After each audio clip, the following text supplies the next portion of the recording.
Cowboys 40, Giants 37. Welcome to Giants Nation. I'm your host, Bobby Skinner, here with my co-host, the Football Grump.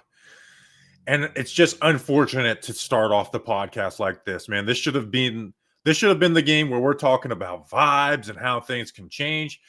And instead, it's just we'll look back at this game and think about the offensive performance, but at the end of the day, it's going to go down in the loss column. And no matter what, depending on how this season looks, we're never going to remember this game in a positive light, in my opinion.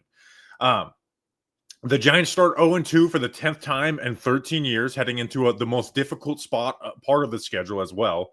They haven't beat Dak Prescott since 2016. They haven't beat the Cowboys since 2020. Grump, there was 10 different times I thought the Giants lost this game, right? Where I was just like, they're gonna lose it, right? Same old Giants. And then Malik Neighbors pulls in this 48-yard touchdown with 25 seconds left, and then you're like, oh my gosh. They pulled it off. Instead, Shane Bowen plays soft. The Cowboys in 19 seconds get in field goal range, and the rest was history. Yeah, it's a shame that we have to talk about it in this fashion, but it's another case of the opposition was kind of giving the game away. In this case, it was more defensively. They were giving the game away, just kind of giving the Giants easy looks, leaving things open right up the middle. And the Giants this week actually took advantage of it, whereas last week they couldn't take advantage of a gift being presented to them. But I mean, that's no way to talk about an NFL football game. You have to win week after week. And there were times in which the Giants lost this game, whether it was how they played defensively at certain points, costly turnovers at the wrong time, or, penalties. There were a number of things that we could get into here. It's just a shame that what was actually, like, if you're not a fan of either one of these teams, an incredibly exciting and fun game to watch, had to end in such a heartbreaking fashion. And that's exactly how this game ended. Yeah. And even in overtime, right? Like, nothing ends up happening, and you're like, okay, like we have this exciting game, Grump, and we're gonna have to talk about it as a tie, right? The second tie that I've ever covered. And then Russ just throws the ball away, and there's a lot of good from Russell Wilson. I mean, it's the second most passing yards he's had in his NFL career. The other one was he had 450 passing yards in 2017. He had 452 against the Texans, and it was like his third best was last year against the Bengals with 414. And this reminds me a little bit of that, against the defense that they played. And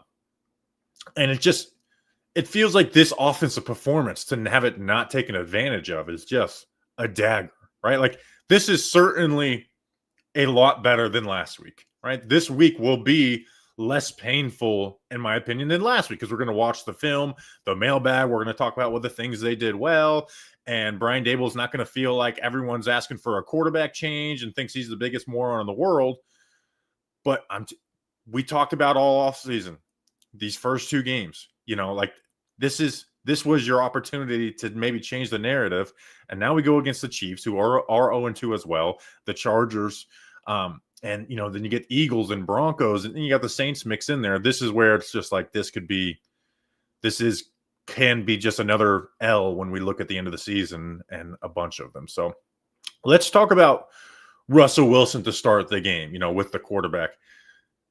This was phenomenal outside of essentially two plays from Russell Wilson.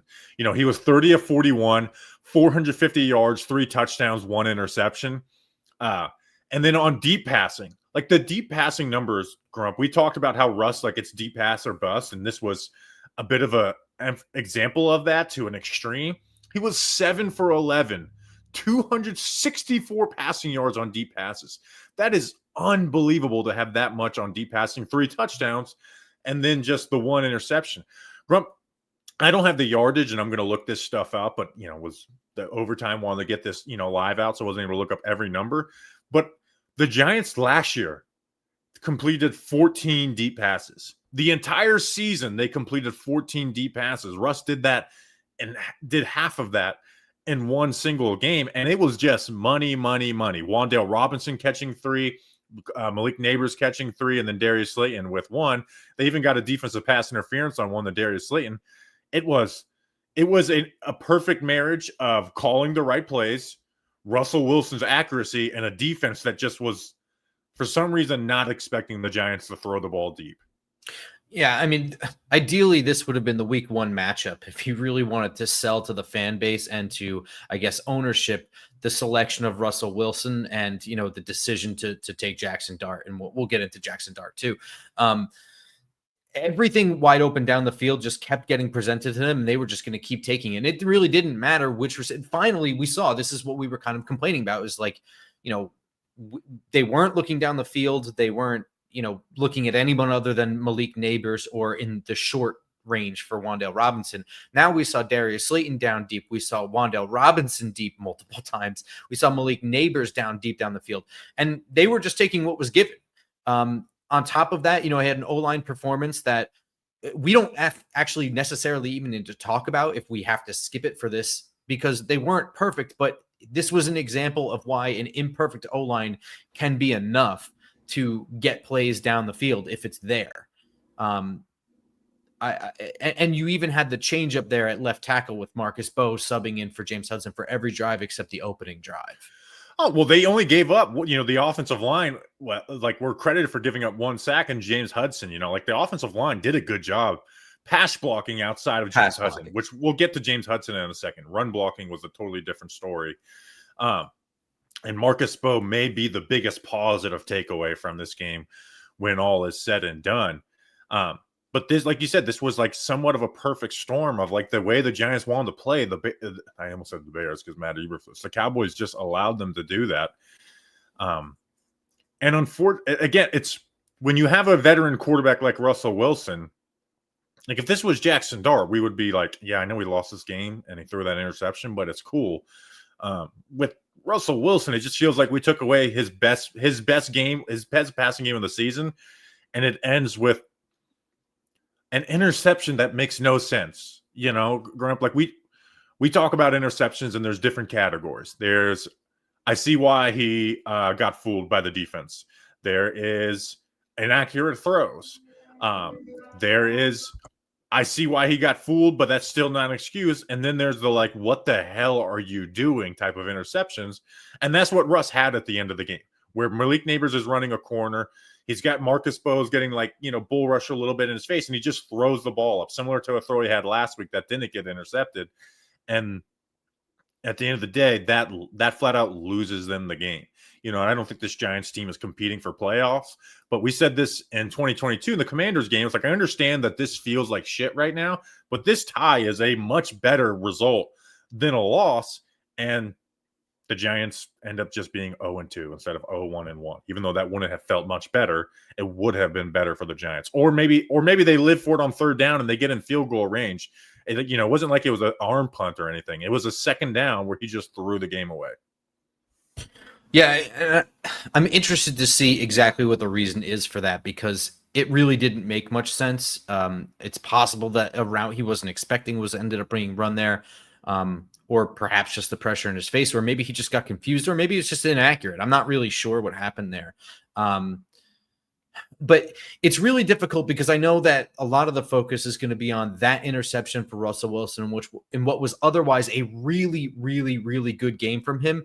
And on the flip side, you had Dak Prescott, who didn't really have a great game and just narrowly managed to get away from multiple turnovers. There were 3 drop picks for Dak Prescott in the first half alone. There was a drop pick from Dexter Lawrence at the very end of the fourth quarter. There was a fumbled snap at the beginning of overtime. I mean, like, this really was like the big confusing turnover for Russell Wilson that just, if it didn't happen, I don't know. It felt like the 2020 Cowboys game, where where the Giants end up losing that one, where it's like, I can't believe they're actually going to win this one, and then they end up losing it in the end. But the deep passing, I hate to talk about like the good and a loss, but like it was money. I mean, we talk, you guys know me about my opinion on Wan'Dale Robinson, where I'm like, I don't think he should be a target down the field. He has 3 deep passes in this game, has a career high in receiving yards. Which he didn't even lead the team receiving. That's how good the passing game was, where Malik Neighbors had 167 yards. Wan'Dale had 8 catches for 142 yards in the touchdown. I mean, you have Wan'Dale. They just run 4 versus cover 2, and Wan'Dale Robinson pulls that in, brings him down to the 3-yard line. Then you get Malik Neighbors one-on-one down the sideline, where he just cooks Trevon Diggs. Then Then they run 4 verts again against cover 2, and Russ just puts a back shoulder on him because of the linebackers carrying the middle of the field. Then you get the neighbors touchdown where they run verts again, where Wandale's running at the middle field safety just to keep him honest, and Russ pulls the trigger. Great throw, great catch from Malik Neighbors. And then Slayton smokes a corner.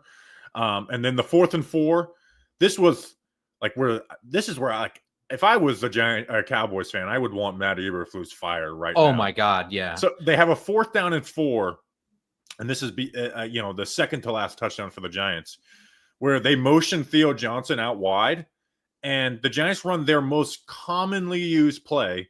Wan'Dale Robinson runs a slot fade, and Trevon Diggs just doesn't cover it. Just leaves him wide open and ends up being a touchdown.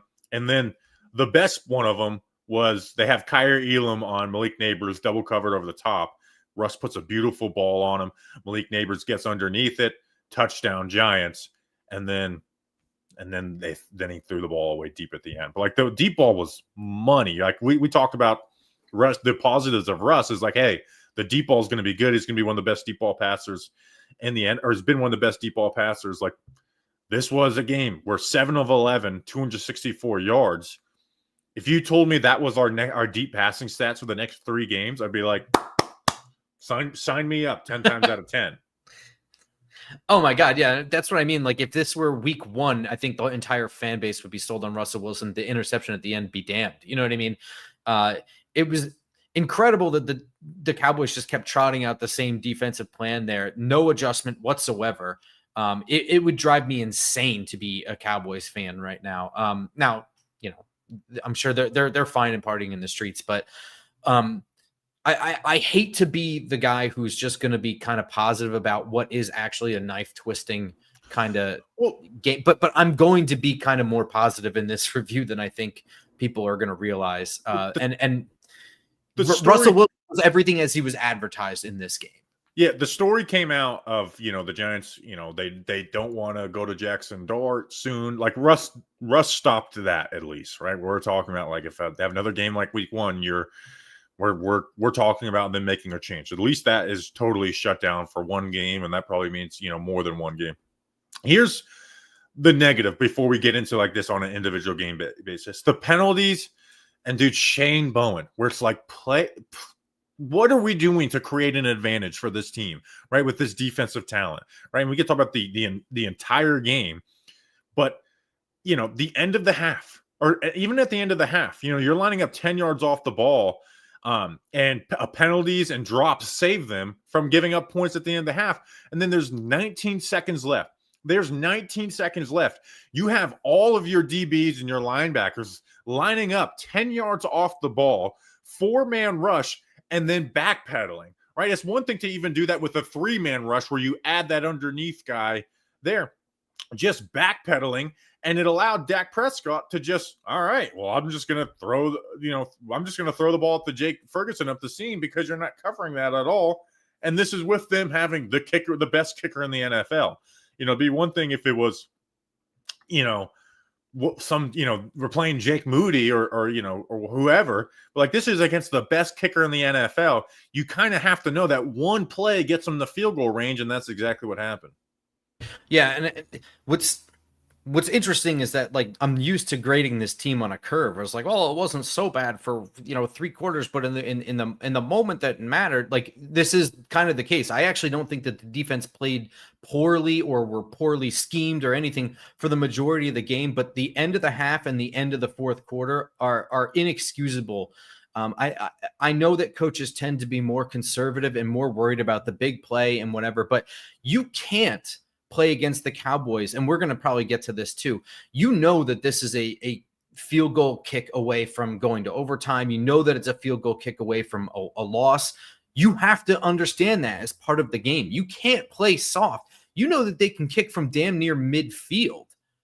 Just because he hasn't done it in a game doesn't mean he can't do it. So for me, you keep playing with what's working, and they were working well, pressing guys up against the line of scrimmage. And, it wasn't a perfect game, but I am going to give a little bit of leeway considering that you have Darius Muasau playing for only, 2.5 quarters of this game. And now you have no Darius Muasau after that. So, there were some challenges that he was going to have to navigate, and not take anything away from the fact that CeeDee Lamb, George Pickens, and Jake Ferguson are all good skill position players that you have to deal with. But to me, it's inexcusable to be playing that far off the line of scrimmage, playing that soft in those scenarios. You have to. I would rather lose pressing up against guys and you give up the big play because a player failed to do what you called than to just give them the easy money and let them just get into field goal range and make this game, losable again. And you don't even have to make it difficult. You can play man coverage, have your safeties playing deep over the top, have a middle linebacker sitting in the middle of the field watching the tight end. And if they're able to get some type of play to the slot receiver, then, God bless them, or to a non-CeeDee Lamb, George Pickens player. Exactly. And Jalen Tolbert gets a 35-yard pass, then I'm going to be pissed at that corner, but I'm not pissed at that defensive coordinator. Exactly. The other thing that screwed them is penalties, dude. Like, this was terrible. And it starts with James Hudson, who I never, ever want to see James Hudson again. But, I went through the penalties, and then, the official penalty stats for the Giants, and I think Charlotte Carroll tweeted it was the most penalty yards the Giants have ever given up in a game. But it was 14 penalties for 160 yards. But that also doesn't tell the full story because of the decline penalties or the plays with offsetting multiple penalties. Yeah, multiple penalties. And I'm going to read a Dan Duggan tweet too because he actually has the numbers on it. And then I'm going to go they also lost 213 yards of actual yards when you factor in the swing on positive offensive plays. They lost 48 yards of field position on the penalty on the open kickoff. They had 7 that were declined or offset. So you have basically a 48-yard penalty on the kick return. You have a Slayton holding on a Tracy 24-yard run. Hudson unnecessary roughness 10-yard on a 10-yard Scattaboo run. False start. Hudson 15-yard unsportsmanlike, which this one's huge. On a Wan'Dale Robinson 51-yard catch. You have first and goal at the 2, which I know is not a given for the New York Giants. Now we have first and goal at the 17. That's insurmountable, essentially. Mm-hmm. A Hudson false start, Bellinger false start to make that first and goal from the 17 any harder. Offsides by our dual Carter. A Drew Phillips unnecessary roughness, which took what would have been a 3rd and 12 and takes it to a 1st and 10 and 11. It would have been 3rd and 12, which again wasn't a guarantee the Giants get off the field on that, and takes it a 1st and 10. The next play you have, the next series you have a 3rd and 12. Offsetting penalty. You have 12 men on the field on defense, inexcusable. A roughing the passer, and then a defensive pass interference, but it's a redo because CeeDee Lamb points and laughs at Deonte Banks, and then they score a touchdown the next play. Offsides declined because they got a free play, score a touchdown. Roughing the passer on Okereke. Defensive pass interference. An offsides that was declined, which it was a free play on 3rd downs that they converted.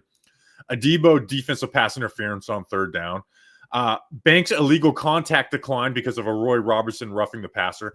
There was some questionable calls. There's always going to be when you have that many penalties.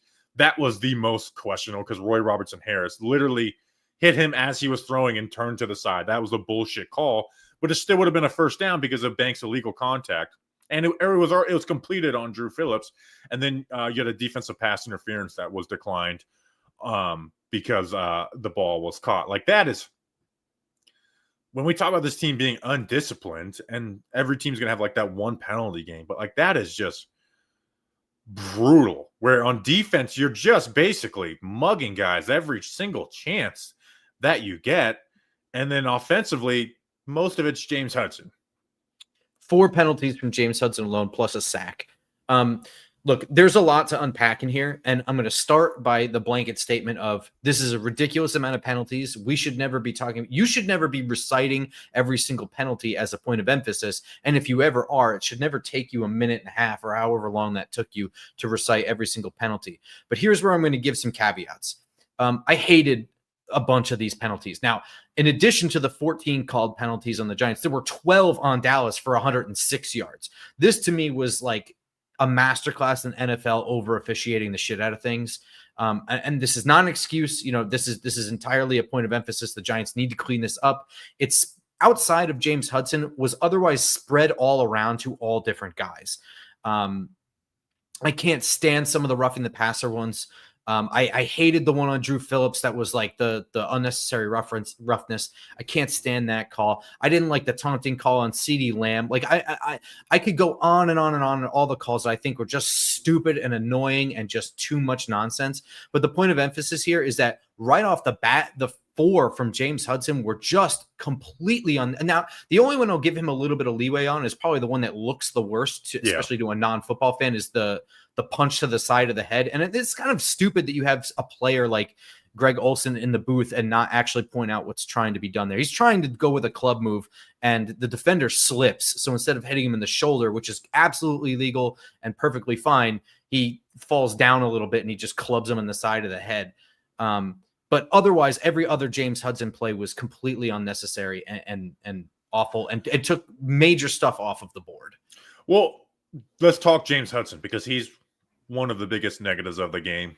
Marcus Bow is the biggest positive. So let's talk about this two-sided coin. It's hard for me to remember a player I disliked more than James Hudson. Deonte Banks is right up there with him. But he gives up the sack. Then he has, like you said, the draw play, whatever. But then he has 2 false starts. Unacceptable. Like, again, this was somebody who was all of camp was doing this shit too. Like, all of camp, where it's like, what is going on in your freaking head, dude? Like, are you a head case? And then again, they have the Wandale 50-yard play, right? Your stupid ass false starts, your stupid ass penalty and false start get wiped away because you have a 2nd and 25 or 3rd and 25 turn into 1st and goal at the 3, and he essentially takes 4 points off the board. Like, you did that. You did that all by yourself. You essentially took 4 plays off the board, even though we can't assume the Giants would have gotten 6 if they didn't have that penalty. So to suck the way you did last week and then come out and do this shit and then spare me the bullshit ass, like, yelling and cussing on the sideline, whatever. Fuck off, dude. Seriously. Like, if they cut him, I don't give a shit. They should have never signed him. I can't stand this dude. I went back and listened to mine and Justin's day 1 free agency recap, and I said it then. I was like, I understand swing tackle is big. This guy sucks. He's not just a bad tackle. He is one of the worst tackles that played last year. Like, one of the worst 5 tackles that played last year.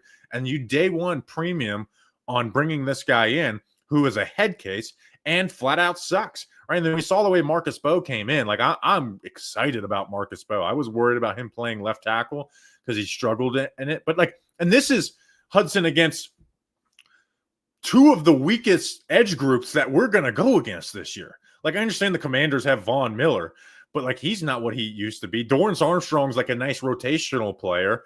The Cowboys essentially have nobody. I mean, Dorrance Armstrong was with them. They lost Micah Parsons. This is against 2 of the weakest groups you're going to go against. And you can't, I'm so totally out on it. If they cut him tomorrow, I'm not sitting here being like, whoa, he's their 4th tackle. And if another tackle gets injured, he should be the guy to go in. I remember saying Stone Forsythe is better than him. And I don't think I'm wrong in saying that.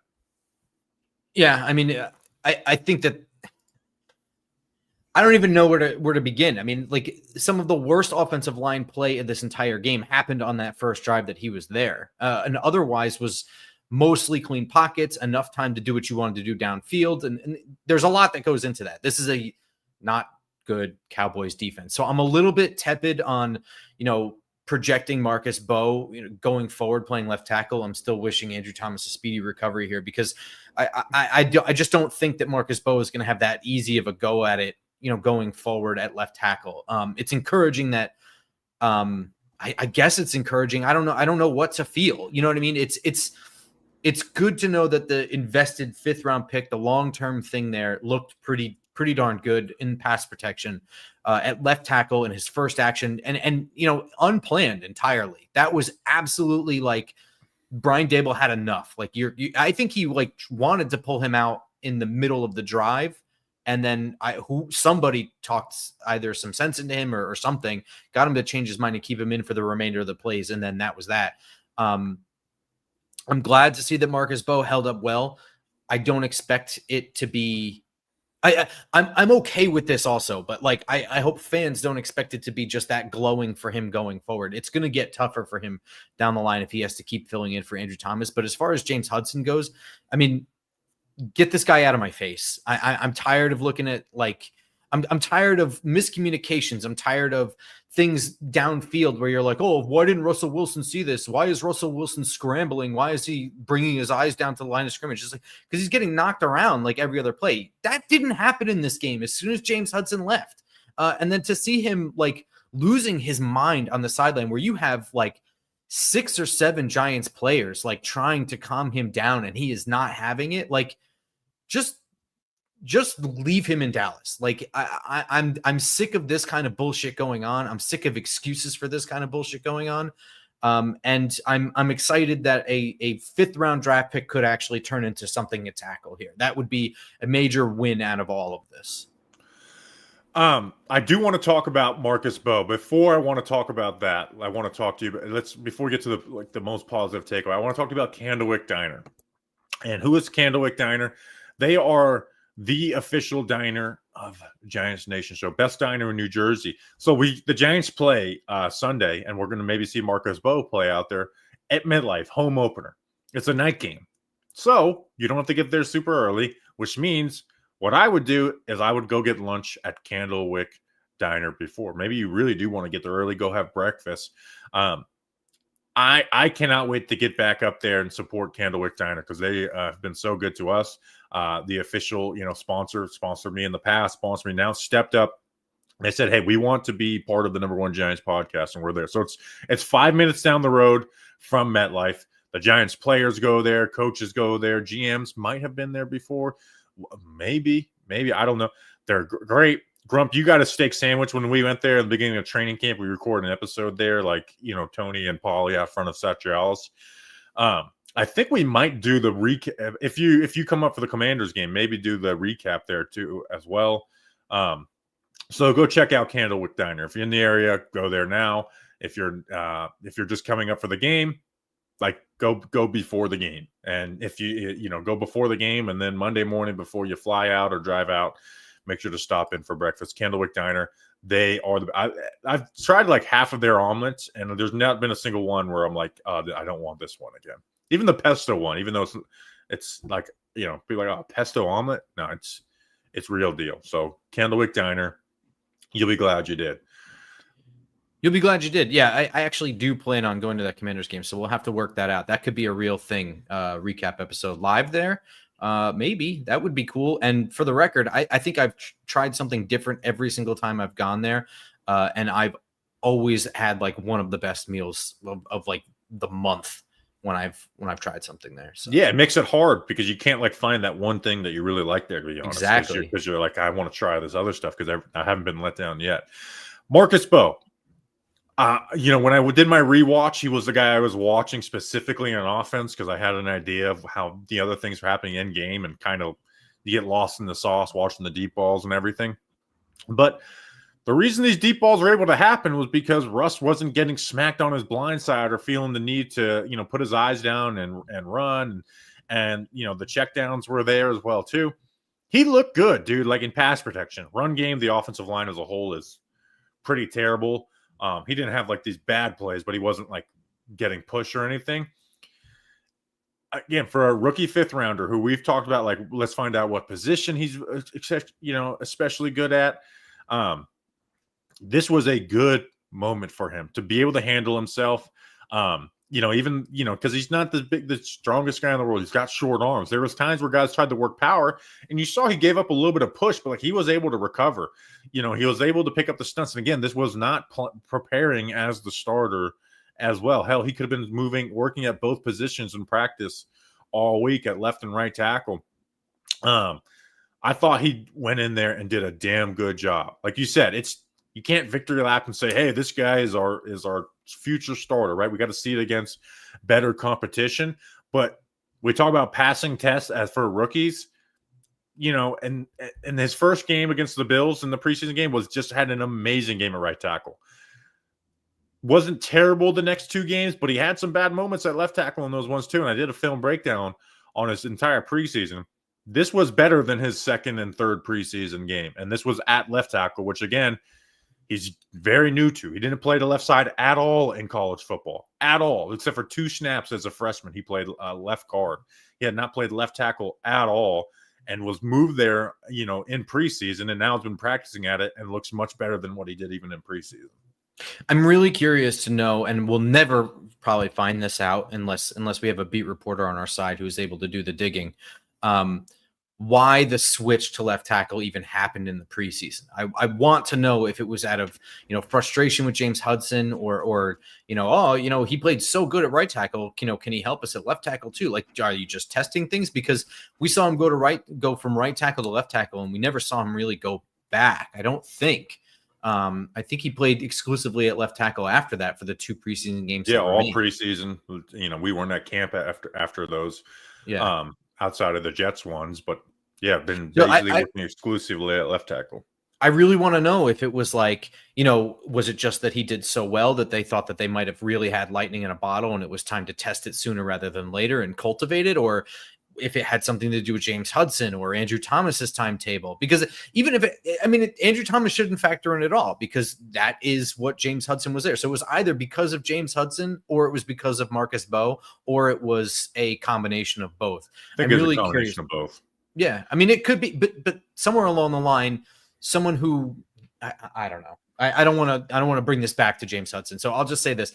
I hope that if he continues to work there, that it's going to keep getting tougher. We can't victory on that. But just like we did with Jaxson Dart in the preseason, you can't judge somebody on what hasn't happened yet. Like, you have to hit the check marks as they come to you. And this was a huge check mark for him to come in at a game that you're not prepared to play, or, you didn't take the starter reps all week to be playing at left tackle, just walk in there and have the game that he had. This defense being good, bad, or otherwise, those deep ball throws don't happen without good protection. And it wasn't perfect, but it was absolutely good enough. And on NFL Sundays, all you ever need is good enough. I was just going to ask people to like and subscribe. But here's my reason to like and subscribe. I'm doing a Marcus Mbow film breakdown, right? So that will be out. Depending if I get the film quick enough, I'll put it out Monday afternoon.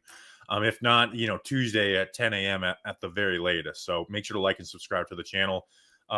So, we got 1.4 thousand watching live, only 240 people liking. Let's get that number up, or I will hurt somebody in your family. I won't, but just do it. Okay, please. Other offensive notes. Jaxson Dart made his NFL debut, and he started off averaging 25 yards per play, or 24 yards per play. So this was like a really good play call, where they lined up with like a running back behind him, running back, and then Bellinger to the left and right of him in the pistol. And they run counter to the right with the fullback and the running back behind him, but hand it off to Scadaboo, who's going to the left, and it's just a wide open crease. So that's cool, right? Like we did see that the Jaxson Dart package that we talked that was supposed to be debuted last week is simply just running the ball.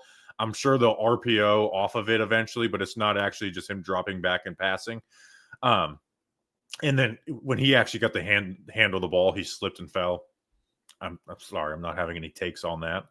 I don't think slipping and falling is like this guy. He's a great quarterback, but he keeps slipping. But the point I want to make with that is that was a 24-yard run, which is essentially a trick play. This running game is terrible. The running back 16 carries for 30 yards on the other carries outside of that. And with it, it's, 17 carries for 50 yards. So, 3 yards per carry. This is after averaging 2 yards per carry last week. This interior offensive line, and the tackles weren't great, but they weren't the issue. This interior offensive line is flat out terrible run blocking. This is Kenny Clark's really good, but this is not some run defense of the Cowboys that you should be writing home against. Like this, it's going to be like it's hard to have a top offense when you just can't run block and can't find any advantage in the run game. I'll add two runs that were taken off the board were due to bullshit penalties, in my opinion. The Darius Slayton holding penalty to me was horseshit. And then the other run, I think on the same drive was, it had to be the draw play to Scadaboo. which was the backside club, which absolutely did not affect the play at all. So, I mean, the numbers are a little bit better than that, but either way, the point remains the same, is that the interior gets like no push whatsoever. And, part of the reason that this zone read counterplay worked is because they set it up all the way back on the first drive of the game. I'm pretty sure that was the first drive of the game where Russell Wilson they run the exact same idea to the flip side. Russell Wilson keeps and then slides after like a 2-yard gain or whatever. That sets all of that up later on. So really, really cool chess match. I remember when Mike Kafka was first brought on board with Brian Daboll 3 years ago. They talked about like calling plays with the idea of running something off of it much later in the game, and how far along that they set things up. So really interesting too, because like that is a Jaxson Dart package play that they had a plan to run at some point in this game off of, an opening drive thing with Russell Wilson. I find that to be a really interesting wrinkle to all of it. But in the grander scheme of what we're talking about here, I don't really understand how they're going to be able to run the ball more effectively. I do think that the interior defensive tackles of Kenny Clark and Osa Digizua are pretty good, but this is not like some super stout run defense. No part of this Dallas defense is really good. No. And I'm going to save my biggest fear for the end of the game, but like this Cowboys defense. But like, and these numbers aren't official, and you'll see me squinting because I did a screen recording to make sure, because they go away after the game. But yards after contact for the running backs, 56. Yards rushing for the running backs, 60. 64. So again, that 24-yard run was essentially all before contact. Outside of that, they were having more yards after contact than rushing. They just get hit in the backfield, right? And it's the exact opposite on the Giants defense, where they're just never hitting the running back in the backfield. And if they occasionally do, they end up missing that tackle. Like the rushing offense is a huge issue. Like we could be looking at the number 32 rushing offense in the NFL, at least with Russell Wilson at quarterback. All right, we've went way too long with actually diving into the freaking defense. And we did talk about Shane Bowen and that shit. It just feels like this secondary, outside of Drew Phillips, which we'll talk about, probably the most up and down game I've ever seen for a corner in recent memory for the Giants. But it just felt like every other player in the secondary, except for Flawed, I'll say, but they started playing Deonte Banks in the end of the game, which is like, why? Like Flawed's outplaying him, and Banks sucks. And I hate his effort. I still hate Deonte Banks' effort. It just, in the first half, the pass rush was getting there, right? Brian Burns had his 3rd sack of the season. Kayvon had a sack on a stunt with Abdul Carter that he kind of somewhat set up because he beat his man. Abdul Carter beat his man and then allowed Dak to scramble to the right. And then Kayvon was able to beat Tyler Booker and get that sack. They did have the Elijah Garcia sack in the overtime, but outside of that, the interception that Drew Phillips had, right? Abdul Carter quarterback hit. Abdul Carter was getting after it, was winning one of every 3 snaps. And it just felt like the Giants just got very okay with like, all right, well, we're just going to rush 4. We're going to put Abdul Carter 3 technique. We're not going to put him out as on the edge as much. And we're going to rush 4. And the pass rush stopped being what it was early in the game, which it wasn't like terrible, but they were not the wrecking force that they were early in the game. And that's when Dak was just kind of hanging in the pocket, maneuvering, and finding guys. Like he wasn't finding guys wide open, by the way. The Giants were playing quite a bit of man coverage, but Dak was able to buy enough time and get one-on-ones against Drew Phillips and Paulson Adebo, and even some double coverage, passes against guys like Deonte Banks. All right, so there's a lot to unpack in here. So let's stick with the pass rush before we move into the secondary. I thought Brian Burns had a phenomenal game. He was all over the field, and then at a certain point towards the end of the game, he's asked to cover up, stand-up stack linebacker, and continued to play well. I thought he was all over the field. He had a sack. He had a pass defended with a batted down pass. He had 3 tackles. 2 of them were for a loss. I thought that Brian Burns was just an absolute monster this whole game. Abdul Carter was absolutely getting after it. I think that, for all the 350 yards of penalties that were called, there was plenty of holdings still left on the field that weren't called. Oh my God, dude. They were mugging Abdul Carter. Like there was one where he works outside in on Tyler Guyton, and Guyton is like just He flat out, tackled him. like mugging him in front of the referee. Like he's got to like there. That has to be a conversation with referees before the game. Like watch when he works outside in, they hold the shit out of him. Yeah. And like, I don't want to make this a conversation about the referees as a reason they lost or anything like that. But Abdul Carter's stat line being what it is, I do think has something to do with not calling holding penalties. Kayvon Thibodeau had a sack in this game too, where it was like, I think all three of them really met at the quarterback. Him, Carter, and Burns all got there roughly at the same time. The pass rush, I think, was working pretty well. I just think that by late fourth quarter, by overtime, you just have some tired legs. And I think, losing, we talked about this being like my fear and like the preview pod of, there's no linebackers left. This was already a thin position. McFadden's out for a while. What happens when Muasau gets hurt? And it's almost like I spoke it into existence, unfortunately. That really has to screw up what you're doing. So I'm not really sure how much more you can do at the end of the game other than kind of get more guys there. And Elijah Garcia's kind of the fresh legs that they're able to bring in. But for the most part, for most of this game, I thought that the pass rush got there against a suspect offensive line. Yeah, and again, these numbers aren't official, but Brian Burns had 1 sack, 4 pressures. That's a pretty damn good game. Abdul Carter, a quarterback hit and 3 pressures. That's a solid game. Kayvon Thibodeau, a sack, a quarterback hit and 3 pressures. That's a good game. Dexter Lawrence, 3 pressures. Dexter Lawrence is not playing up to the expectations we have of like Dexter Lawrence is the best defensive tackle in football, but he's certainly not playing bad. He's playing as like one of their top 2-3 players. So he's getting double teamed a lot, and he does win one-on-one. But he hasn't, through 2 games, had the wow, he just took over a game. Like it's going to happen eventually, but we want to see more out of Dex and need more, right? Like he's at a new standard of play. Like you said, the pass rushers did get after. Like that's a total of, I would say 2 they were sacks from that 4 group and 16 to 20 pressures. I would say that the consistent good from the defense today was the pass rush. Yeah. Now it just wasn't like the overwhelm the quarterback good. It was good. Where I thought it was bad is I just thought the secondary just lost their one-on-ones, and the Giants did play a decent amount of man coverage. Drew Phillips is I'm going to take a positive from Drew Phillips. There's certainly some negatives in this game, but 3 guys who I was just so disappointed in. One, Paulson Adebo. And we talked about when they signed him, like there's going to be games that are frustrating with Paulson Adebo. He's not a perfect player.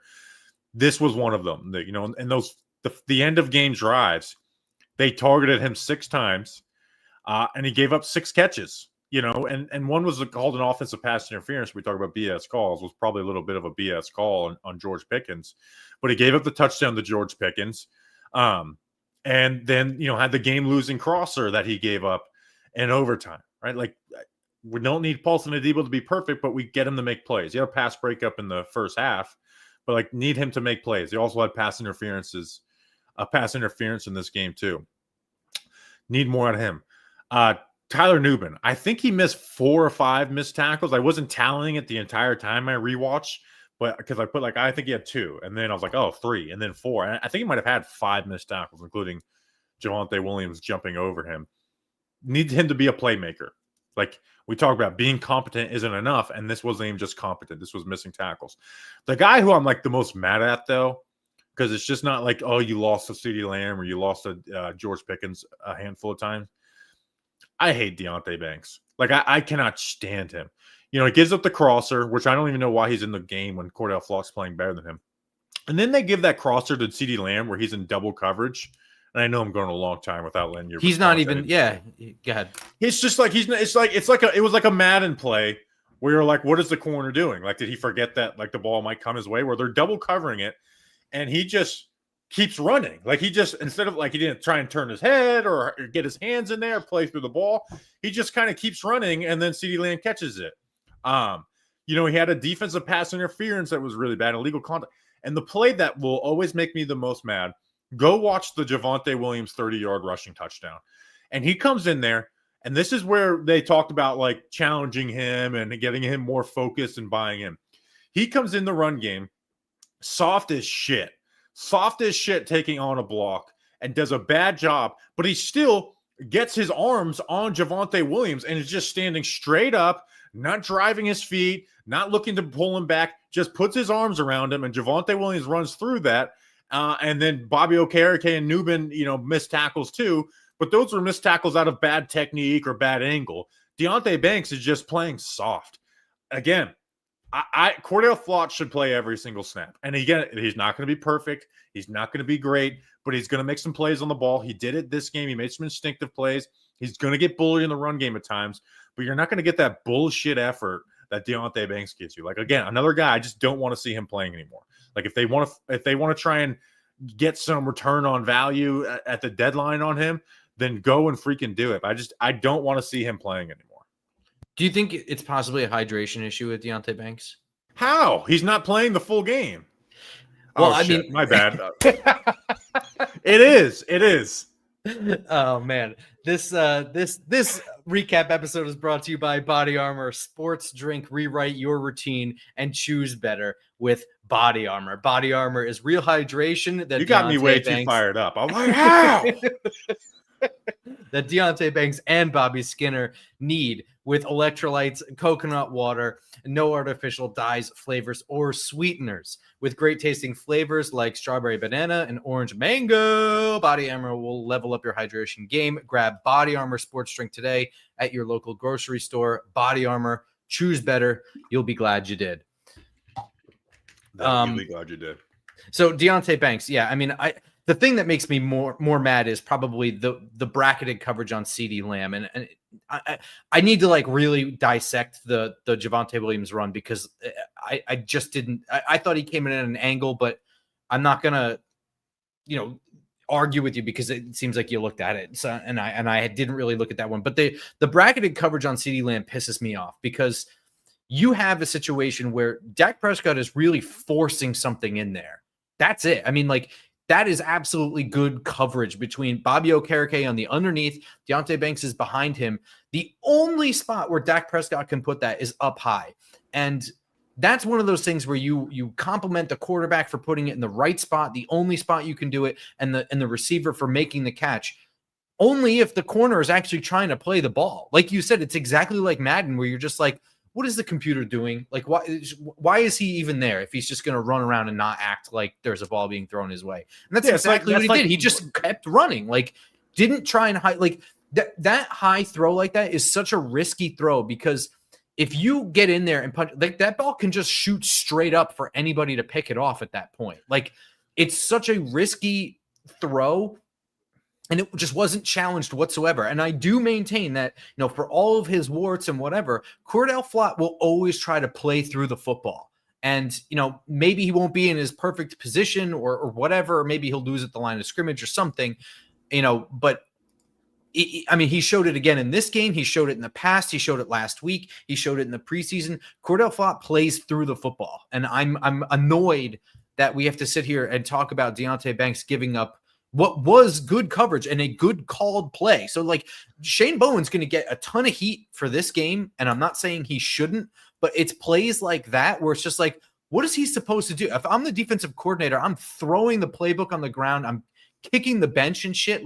I'm losing my mind, because you called everything perfectly and you have all the players in all the right positions, and it doesn't matter because, I don't know, he doesn't care or something, or, he just doesn't realize that he's allowed to touch the ball. Yeah. It's incredibly frustrating. I don't know. You got anything more on Deonte Banks? Can we talk about Drew Phillips?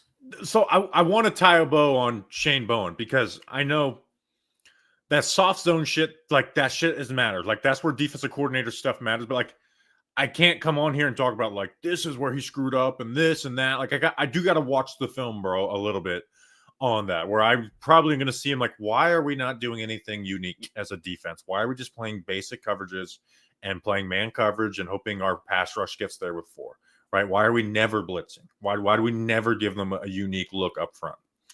But I'm not mailbag pod. I may be ready to just totally rip into Shane Bowen. I can't just full out just kill him outside of the end of the half shit. That shit sucks. And where are you? What I will say is what about this game did you say, wow, Shane Bowen created an advantage for us? Why are our safeties never making plays? Never. Drew Phillips, about as I rewatched him specifically again on my rewatch too, defensively. And these were like the plays for him. Unnecessary roughness on the great play. Beaten man coverage for a touchdown against Turpin. Interception on the CeeDee Lamb crosser. I mean, great coverage. Cheating inside. Knew the crosser was coming. Makes a great diving catch. Defensive pass interference on a slot fade. Gave up a deep out to CeeDee Lamb. 3rd and 4 pass breakup on CeeDee Lamb. A 4th down catch to Jalen Tolbert. A forcing completion. They called it a drop, but if you're right there, I understand if it hits the receiver's hands, it could be, but like that's a forcing completion for me. And then 3rd and 10, what could have been like the forcing a tie, has a great tackle on an underneath pass. So you're at least seeing him make plays. It's still, teams are targeting him more down the field, and this may go away a little bit when he's not facing like CeeDee Lamb and Deebo Samuel as much. So like down the field, he still can he just gives up a lot of, I think he gave up most passing yards back-to-back weeks. I think maybe a Deebo did, you don't get the fully updated numbers until the end, but at least he's one guy. He's the only guy in the secondary, at least making plays, except for a flot here and there. So, I think once we get a bigger sample size and not facing CeeDee Lamb and Deebo Samuel, I'll be more to like have a better feel on year 2 Drew Phillips. But at least he's making plays, and ball skills wise, he had a pass breakup, he had a forcing completion, he had an interception. He's making good plays, and it's not just tackles for a loss in the run defense. Yeah, so I'm gonna give him a little bit of leeway, and I'm gonna say that this was more good than bad. The tough one to Kevontae Turpin is one that you can't have, but it was one false step that he just couldn't make up, and that's a really good throw by Dak Prescott. And he dives in front of it for what it's worth to try and make it. It just sucks when you're that close in the red zone, when the one false step is enough to kill you. The one where I really can't forgive is the Jalen Tolbert one. That is a player that should not beat you. I'm not really going to give him too much shit ever for like CeeDee Lamb beating him in one-on-one coverage. But I'm not disagreeing that it was an up and down game, but I would say it was far more up than down, especially on that interception was just like you said, it was not like, some fluky play or like a rush. I mean, there was a pass rush in Dak Prescott's face, but that was what he wanted. And that whole route, you watch him, Drew Phillips is step for step with CeeDee Lamb, knows exactly what's coming. He was cheating that way, dove in front of it, makes a great catch on top of it. That was really, I think he had a pass interference on George Pickens too, but that's like another thing where it's like George Pickens is really good at that. Like, I think he and like AJ Brown are like the two like toughest people to face in like contested catch scenarios, because they're going to draw that or win physically just about every time. But I thought that this was, if you can find a positive out of the secondary, Drew Phillips is that positive. Yeah. And we're again, Deebo, Banks, Newbin, at least he was making plays. Newbin needs to clean up his tackling angles. You could see, and like Greg Olsen tried to make an excuse for him. It's like, I bet when they ran that in scout team, they don't have a guy fast enough to beat Kevontae Turpin, and his tackling angle, he just completely missed him. Except if you watch enough Tyler Newbin, you see that he takes bad angles from time to time. I don't think that's just Kevontae Turpin's fast. I think Tyler Newbin needs to, understand where his athleticism is in the NFL. Let's finish this episode with some important things, but clean up.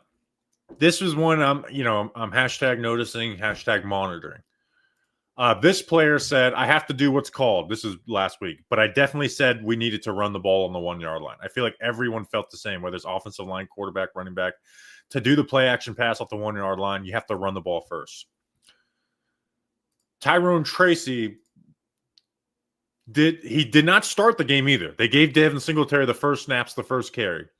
Tracy got 5 runs. Cam Scatteraboo got 11. And Scatteraboo had that nice run. He definitely plays hard, but I think Tracy's a better back right now. Tracy also was kick return, which I don't know if that's for him or against him, but it's also like, why can we just not have the starters do that? Even though maybe Tracy's not a starter. Again, once we see next week, but right now they treated Tyrone Tracy like he was RB2. and it wasn't this great like duo either. Yeah, I think that there could be something to that. But here's the thing: Singletary going out for the first snap is Right. like that's where I'm like, is this a message? Is this like a a soft punishment from Brian Dable, and then giving Cam Scatterbo? It's not like Cam Scatterbo was like his two carries for -3 yards, or like, hey, we got to get this guy the ball more in the running game. So I just something to notice that is for sure. Outside of Malik Neighbors, I cannot remember a player questioning the play calling of Brian Dable and Mike Kafka, and Malik Neighbors can get away with it. They may feel like Tyrone Tracy can't. It's a shame that he was right too. But whatever. I was gonna do something finish all about Jalen Hyatt not getting any offensive snaps, but whatever. They didn't trade him because of whatever. I don't. Yeah. I'm gonna finish this, and I hate to finish all on such a negative note. I have a huge fear. Is last year when people were talking about like the defense had like a 4-game stretch where they were pretty good, and I'm like, yeah, but we just played 4 teams that like are really bad at running the ball and they don't want to run the ball. The Cowboys defense is untalented, right? Who's their best players? Kenny Clark, Trevon Diggs, who Malik Neighbors owned in this game. And is coming off an ACL. Yeah, and then who else, Yeah, no, I agree. Who else are the other guys? Like, am I missing anybody? Matt Eberflus, one of the worst game, like the only other game where I can remember like a worse defensively called game was Ron Rivera and Jack Del Rio in that Tommy DeVito game in 2023 where they got fired the week after. They just left the seams wide open. And then at the end of the game had Kyer Elam in man coverage. I understand you have help over the top, but it's still man coverage against Malik Neighbors. I've never seen a team just leave the seams open like that in today's NFL. Like they created all these match coverages to get rid of the seams. And it wasn't like they were rotating a safety down and disguising and it left the seams open. Like they were just pre-snap too high. We're leaving the seams wide open. Like credit to the Giants for hitting that and Wan'Dale Robinson. But we'll have games where Malik Neighbors. I don't think we're ever going to have a game where they just let Wan'Dale Robinson go uncovered up the seam for 120 yards. So is your worst fear that this is the best offensive? This is an untalented defense and a terribly called defense, and we don't get that again. Yeah, I mean, to some extent, I agree with that. And actually, the offense is more of what it was last week than it was this week. That's my okay. Like it's still a bad rushing offense, and they literally played They gave Russell Wilson all his strengths, like just throw the ball deep, like just gave him like easy pre-snap looks, not covering the deep part of the field. That is like Russell Wilson's bread and butter. It's like how the Bengals played him last year. Well, there are some of this that should go without saying. Like we shouldn't even have to talk about this, where it's like a defense that just doesn't adjust to what is killing them at all in any capacity. Like I don't ever expect to go against another defense where we can convert a 4th and 4, I think it was, with a like 30-yard touchdown to Wan'Dale Robinson, and then run like a drive later, run the same play with Malik Neighbors and just hit it from like 50 yards and just like and score again in like 30 game seconds on the same play. Like that shouldn't ever happen in the NFL. That's like college level garbage. I agree with that. Not even like it's like the good colleges have created all these match coverages and like this and against trips. Like they just again. That's never going to happen. We get a bigger sample size, like because you know me, like I'm not like Wan'Dale Robinson down the field, but like they just didn't cover him.